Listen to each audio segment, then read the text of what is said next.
नव्हतो आलो तर आम्ही निघालो नाश्ता करायला. तर ही आमची फेवरेट प्लेस, आम्ही इथेच नेहमी येतो, म्हणजे इथेच चांगला डोसा आणि इडली भेटतो. तर आम्ही नाश्ता वगैरे केला आणि नंतर आम्ही निघालो वेलवेट स्टुडिओ फॅमिली सलूनला जायला, कारण माझ्या 12:30ची अपॉइंटमेंट होती स्टुडिओमध्ये. सो मी चाललेली, मला हायड्रा फेशियल करायचा होता. सो मी अपॉइंटमेंट घेतलेली. अँड तुम्ही रस्ता बघू शकता, म्हणजे अंजूरपाट्यापासून किती जवळपास आहे, फक्त 5 मिनिटावर. मोरया मिसळच्या एक्झॅक्ट साईडला आपला वेलवेट स्टुडिओ फॅमिली सलून आहे. तर फॅम आगरी कोली पाऊल पडते पुढे, कारण की कोमल तरी ही एकटी हा सलून रन करते. इथला तुम्ही ॲम्बियन्स तर बघू शकता, किती कोझी आणि लक्झरियस वाइब्स देते.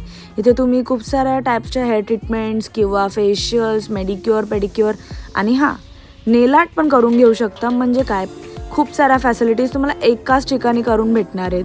आणि इथला स्टाफ पण खूप फ्रेंडली आहे. सो तुम्ही अजिबात बोर होणार नाही. सो गाईज, माझी तर अपॉइंटमेंट आहे. सो भेटूया आपण नेक्स्ट व्लॉगमध्ये. तोपर्यंत बाय बाय.